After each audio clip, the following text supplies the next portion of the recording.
हाल ही में कुछ वीडियो सामने आई जिसमें प्रेमानंद जी महाराज को कल्कि अवतार बताया जा रहा है। कल्कि अवतार का जन्म हो चुका है, वो और कोई नहीं स्वयं प्रेमानंद जी महाराज है। 101% प्रेमानंद महाराज ही कल्कि अवतार हैं। ये और कोई नहीं बल्कि कल्कि अवतार है। और अगर मैं आपसे कहूँ कि वो अवतार आ चुका है और उनका नाम है प्रेमानंद जी महाराज। भाई सीरियसली तुम्हें दिख नहीं रहा क्या वो भगवान है? प्रेमानंद जी महाराज ही कल्कि अवतार है। अगर मैं आपसे बोलूं कि कल्कि अवतार का जन्म हो चुका है, वो और कोई नहीं स्वयं प्रेमानंद जी महाराज है। और प्रेमानंद महाराज ही कल्कि अवतार है। और ये बातें एक दो लोगों ने नहीं बल्कि प्रेमानंद जी महाराज का पूरा IT सेल इस पर काम कर रहा है। इस बात को समझने के लिए आप इनकी स्क्रिप्ट पर गौर कीजिए। और ये चीज मैं ऐसे ही नहीं बोल रहा, ये चीज एक 800 साल पुरानी पौराणिक बुक में लिखी हुई है। 800 साल पुरानी किताब में लिखा गया है कि एक 800 साल पुरानी किताब में लिखा हुआ है। ये चीज के बारे में 800 साल पहले एक पुरानी बुक के अंदर पहले से ही लिखा हुआ है। इस 800 साल पुरानी किताब में लिखा हुआ है। इस बुक के अध्याय 2 में लिखा हुआ है, ना तू धनुष पढ़ी ना ही तू अश्व। ना वो धनुष लेके आएगा, ना वो घोड़े पे बैठ कर आएगा। उनका नाम प्रेम से शुरू होगा और आनंद पर खत्म हो जाएगा। लिए समिता नपिनु वृंदावने स्थितः। वो किसी राजधानी में नहीं होंगे, वो वृंदावन में होंगे ना। दस्यवाणी सदा राधा राधा इत्यमेव। वो हर वक्त बस राधा राधा जपते हैं। सबसे ज्यादा शॉकिंग चीज तो ये बुक के अंदर ये लिखी गई है, जो कल्कि अवतार का रूप होगा उसे ब्लड से रिलेटेड प्रॉब्लम होगी और उसका पूरा का पूरा शरीर कमजोर पड़ जाएगा। सभी के एक से वर्ड कैसे हो सकते हैं? मतलब इनको कहीं न कहीं से ये स्क्रिप्ट मिली है, तभी तो सारे के सारे same as it is word बोल रहे हैं। और जो बेचारे भोले भाले लोग इन वीडियोस को सच मान बैठे हैं और उस 800 साल पुरानी किताब को सच मान बैठे हैं, तो जरा उनको ये भी सोचना चाहिए कि वो 800 साल पुरानी किताब कौन सी है जिसमें प्रेमानंद जी महाराज को कल्कि अवतार बताया गया है। उन लोगों ने इसका नाम भी नहीं बताया, बस एक ही धुन में एक ही रट्टा लगाते रहे कि 800 साल पुरानी किताब में लिखा है, 800 साल पुरानी किताब में लिखा है। बेशक उसका नाम ना पता हो, लेकिन 800 साल पुरानी किताब में लिखा है तो सच ही होगा। मतलब थोड़ी सी बात इनको कहीं से मिल जाए तो उसका ये रटना लगाने लगते हैं कि देखो ये बात तो हम पहले से ही सोच रहे थे और अब सच भी हो रही है, इन किताबों में मिल गया। अगर ये तथाकथित 800 साल पुरानी किताब को आप सच मान रहे हैं तो फिर हजारों वर्ष से चले आ रहे इन पुराणों को भी सच मानना पड़ेगा। तो देखिए श्रीमद् भागवत महापुराण में आखिर क्या जिक्र है विष्णु जी के अवतारों को लेकर और विशेषकर कल्कि अवतार को लेकर कि वो कब आएंगे और क्या बातें बताई गई है श्रीमद् भागवतम में। यहाँ पर लिखा है कल्कि अवतार के बारे में और कलयुग के बारे में। कलयुग के बारे में यहाँ पर बताया गया है कि कलयुग में मनुष्यों की परम आयु केवल 20 या 30 वर्ष की होगी। परीक्षित कलिकाल के दोष से प्राणियों के शरीर छोटे छोटे क्षीण और रोगग्रस्त होने लगेंगे। वर्ण और आश्रमों का धर्म बतलाने वाला वेद मार्ग नष्ट प्रायः हो जाएगा। धर्म में पाखंड की प्रधानता हो जाएगी। राजे महाराजे डाकू लुटेरों के समान हो जाएंगे। मनुष्य चोरी, झूठ तथा निरपराध हिंसा आदि नाना प्रकार के कुकर्मों से जीविका चलाने लगेंगे। चारों वर्णों के लोग शूद्र के समान हो जाएंगे। गौवें जो है बकरियों की तरह छोटी छोटी और कम दूध देने वाली हो जाएंगी। तो जरा आप लोग विचार करो क्या क्या इस समय गौवें जो है वो बकरियों के समान हो चुकी हैं। आगे फिर इसी श्रीमद् भागवत सुधा सागर के 12 स्कंद में लिखा है, यहाँ पर कहा है धान, ज्यों, गेहूं आदि धान्यों के पौधे छोटे छोटे होने लगेंगे। वृक्षों से अधिकांश समी के समान छोटे और कटीले वृक्ष ही रह जाएंगे। बादलों में बिजली तो बहुत चमकेगी परंतु वर्षा कम होगी। गृहस्थों के घर अतिथि सत्कार या वेद ध्वनि से रहित होने के कारण अथवा जनसंख्या घट जाने के कारण सूने सूने हो जाएंगे। परीक्षित अधिक क्या कहें, कलयुग का अंत होते होते मनुष्यों का स्वभाव गधों जैसा दुस्सह बन जाएगा। लोग प्रायः गृहस्थी का भार ढोने वाले और विषयी हो जाएंगे। ऐसी स्थिति में धर्म की रक्षा करने के लिए सतीत्व गुण स्वीकार करके स्वयं भगवान अवतार ग्रहण करेंगे। आगे देखिए अगले पेज में चलते हैं। यहाँ पर कहा है कि उन दिनों संभल ग्राम में विष्णु यश नाम के एक श्रेष्ठ ब्राह्मण होंगे। उनका हृदय बड़ा ही उदार एवं भक्ति भाव से पूर्ण होगा। उन्हीं के घर कल्कि भगवान अवतार ग्रहण करेंगे। तो अब बताइए प्रेमानंद जी महाराज विष्णु यश के यहाँ पैदा हुए हैं या संभल गांव में पैदा हुए हैं? आगे कहा है कि वे देवदत्त नामक शीघ्रगामी घोड़े पर सवार होकर दुष्टों को तलवार के घाट उतार कर ठीक करेंगे। अब बताओ यहाँ पर कहा है कि कल्कि अवतार जो आएगा वो दुष्टों को तलवार से काटेगा। तो प्रेमानंद जी महाराज कौन सी तलवार लेकर और दुष्टों को काट रहे हैं? बेचारे उनकी स्थिति ही कुछ और है और कल्कि अवतार के बारे में जो विवरण है वो तो बहुत ही अलग है। इसमें फिर कहा है कि उनके रोम रोम से अतुलनीय तेज की किरणें छिटकती होंगी। वे अपने शीघ्रगामी घोड़े से पृथ्वी पर सर्वत्र विचरण करेंगे और राजा के वेश में छिपकर रहने वाले कोटि कोटि डाकुओं का संहार करेंगे। तो ये तो रहा श्रीमद् भागवत सुधा सागर से प्रमाण कल्कि अवतार के बारे में और कलयुग के बारे में कि कलयुग जब अंत होगा और जो जो बातें इसमें बताई गई है उस समय कल्कि अवतार का जन्म होगा। और वो भी कहाँ होगा?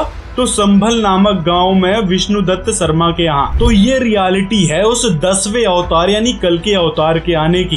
तो अब ये भ्रांति फैलाना बंद कर दो कि प्रेमानंद जी महाराज ही कल्कि अवतार हैं। उस 800 साल पुरानी किताब में लिखा है। और अगर आप लोग उस 800 साल पुरानी किताब को सच मान रहे हो तो फिर जो हजारों साल पुराने हमारे पुराण हैं भागवत सुधा सागर, उसको आप झूठा कह रहे हैं फिर, क्योंकि विष्णु जी के सभी अवतारों का वर्णन इसी स्पेसिफिक पुराण में लिखा है। प्रेमानंद जी महाराज को कल्कि अवतार सिद्ध करने के लिए फैलाई इस भ्रांति से आप एक बात और समझ सकते हैं कि अंधभक्ति कैसे बढ़ती है। जैसे देवी देवता, प्रेत, जिंद, माई, मसाणी, सेठ, शीतला, भैरव, भूत, हनुमंत, तुलसी, जिंद, पीपल या फिर और भी जो अन्य तरह की पूजाएं शुरू हुई हैं, इन सभी की पूजाएं ठीक प्रेमानंद जी महाराज को कल्कि अवतार बताने वाले उदाहरण पर फिट बैठती हैं, जिसमें लोगों ने कई तरह की झूठी भ्रांति फैला दी कि कल्कि अवतार ऐसे आएंगे वैसे आएंगे। मतलब ऐसी बातें बार बार सुन सुन के लोगों के मन में ये घर कर गई है कि हाँ भाई ये बातें कहीं ना कहीं सच होगी जो सभी लोग बोल रहे हैं। ये स्ट्रेटेजी अपनाई है इन लोगों ने प्रेमानंद जी को कल्कि अवतार सिद्ध करने के लिए। और ठीक इसी प्रकार जो भी अन्य पूजाएं शुरू हुई हैं, जैसे कि किसी के अंदर देवी आना शुरू हो गई और किसी के अंदर हनुमान जी आना शुरू हो गए, तो ये सारी बातें धीरे धीरे करके सुनते आए, कथाएं सुनते आए हैं। तो फिर ये हमारे अंदर घर कर गई कि हाँ भाई ये बातें सच होगी कि किसी के अंदर देवी आ जाती हैं या फिर नारियल फोड़ने से, अगरबत्ती धूप बत्ती लगाने से भगवान प्रसन्न हो जाते हैं, घंटी बजाने से, शंख बजाने से भगवान प्रसन्न हो जाते हैं। ये सारी अवधारणाएं सुनी सुनाई कथाओं के आधार पर प्रचलित हुई हैं, जबकि पवित्र सदग्रंथों में ये सारी बातें कहीं भी नहीं लिखी हैं। सदग्रंथों में जो भक्ति विधि बताई गई है, जैसे कि गीता अध्याय 8 के श्लोक 13 में सिर्फ ओम एक नाम जाप करने को कहा है, सिमरण करने को कहा है, बाकी कोई और मंत्र का जाप करने का कोई भी निर्देश नहीं है। इसी प्रकार गीता अध्याय 18 के श्लोक 62 में उस सनातन परम धाम की बात कही गई है जहां जाने के बाद कभी जन्म मृत्यु नहीं होती। गीता अध्याय 18 के श्लोक 66 में उस सच्चिदानंद घन ब्रह्म की शरण में जाने की बात की गई है जो परमात्मा है, जो कृष्ण जी से भी अलग है। और गीता अध्याय 8 के श्लोक 15 और 16 में बताया गया है कि ब्रह्मलोक में जाने वाले साधक, जो ओम नाम से प्राप्त होता है ब्रह्मलोक, वहां जाने वाले भी साधक पुनरावृत्ति में आते हैं और वास्तव में उस परमात्मा को पाने का भी मंत्र बताया गया है। गीता अध्याय 17 के श्लोक 23 में ओम तत्सत इति निर्देशः ब्रह्मणः त्रिविधः समर्थः है। और उस ओम तत्सत जो सांकेतिक मंत्र है उसकी ऑथेंटिक जानकारी के लिए बताया है गीता अध्याय 4 के श्लोक 34 में कि वह तत्वदर्शी संत हैं जो संपूर्ण तत्व ज्ञान बताएंगे और साथ में उस यथार्थ मंत्र की जानकारी भी देंगे जिससे परमात्मा प्राप्त होगा और सर्व लाभ मिलेगा। ये सारी बातें पवित्र गीता जी और हमारे सदग्रंथों में लिखी हैं, लेकिन सदग्रंथों में लिखी बातें इनको मानना नहीं है। इनको क्या मानना है कि जो लोगों से सुनते आ रहे हैं, जिसका कहीं से कहीं तक कोई प्रमाण नहीं है। जितने भी ये पंडित हैं, कथावाचक हैं या गुरु बन बैठे लोग हैं, वो केवल अपना अनुभव बताते हैं, शास्त्रों को दरकिनार कर देते हैं, मतलब मनमाना ज्ञान देते हैं, शास्त्र विरुद्ध आचरण करवाते हैं, जिसके कारण कोई लाभ नहीं मिलते। आज के समय में संत रामपाल जी ही ऐसी भक्ति बता रहे हैं जिससे लाभ तो मिलेंगे, साथ में वह परमात्मा मिलेगा, पूर्ण मोक्ष मिलेगा। तो अंधभक्त ना बनकर सदग्रंथों की सच्चाई को समझें और सदभक्ति ग्रहण करें। अब प्रेमानंद जी महाराज के पास एक व्यक्ति पहुंचा जो मछली बेचने का व्यापार करता था। तो उसने पूछा कि क्या मैं मछली बेच सकता हूं अपने रोजी रोटी चलाने के लिए? तो प्रेमानंद जी महाराज ने क्या कहा, सुनिए। मतलब आपके बाप बाबा दादा यही सब करते चले आए। हाँ तो ठीक है, जो कर रहे हो करते रहो, क्योंकि अपने फिर गीता का एक सूत्र लागू होता है, स्वधर्मो निधनो श्रेया पर धर्मो भयावहा। जो स्वधर्म है, अब जैसे आप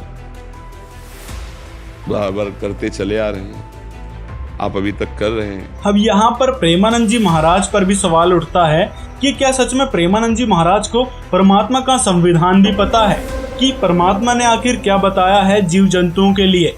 ऐसे तो फिर मछली खाने में भी कोई दिक्कत नहीं होनी चाहिए, लेकिन नहीं, इनको तो प्याज लहसुन भी छुड़वाना है और दूसरी तरफ मछली को बेच सकते हो, मतलब व्यापार करने के लिए, रोजी रोटी चलाने के लिए मछली को बेच सकते हैं यदि पूर्वज करते आ रहे हैं तो।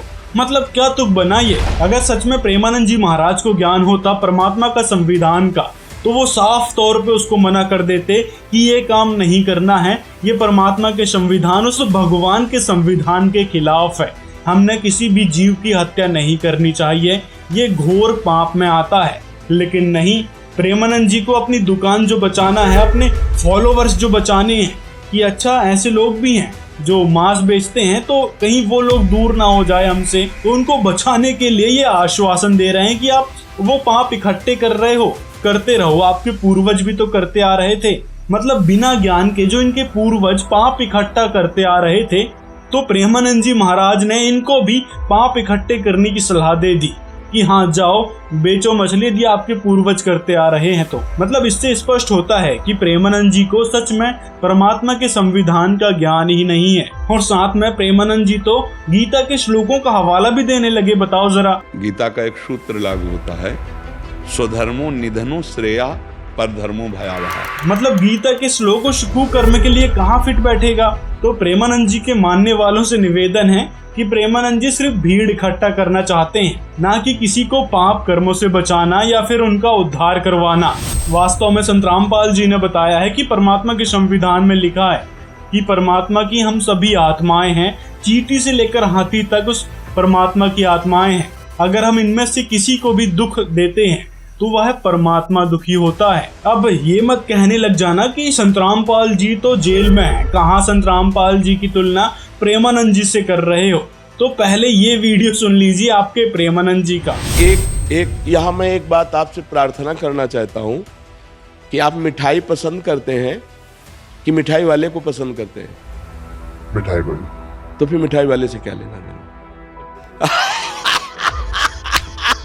मेरी बात समझ रहे ना भाई? आपने सत्संग सुना, फिर इसके बाद उनकी हरकतें देखी, तो हमें मिठाई वाले से क्या मतलब? वो जो बोलेगा वो सत्य बोलेगा, क्योंकि समाज में बोल रहा है। तो संत रामपाल जी महाराज चाहे बाहर हो चाहे जेल के अंदर हो, उनकी भक्ति विधि पर ध्यान देना है, उनके ज्ञान पर ध्यान देना है। यानी संत की पहचान उसके ज्ञान से होती है, ना कि वेशभूषा से। चाहे प्रेमानंद जी कितने ही सुसज्जित तरीके से और कितनी ही चिकनी चुपड़ी और सुनी सुनाई बातों को दोहराएं या फिर मनमानी भक्ति को थोपें, वो पूर्ण संत नहीं हो सकते, ना ही गीता में बताए तत्वदर्शी संत हो सकते हैं। तो भगवान होने की तो बहुत दूर की बात है। पूर्ण संत वो है जो शास्त्रों के अनुसार ज्ञान बताए, ना कि कोई भी नाम जाप जपने को दे दिया कि राधा राधा मंत्र जपने लगो, जिसका कहीं से कहीं तक किसी भी शास्त्र में कोई प्रमाण नहीं है। पुराणों की बात अलग है, पवित्र गीता जी और पवित्र वेदों में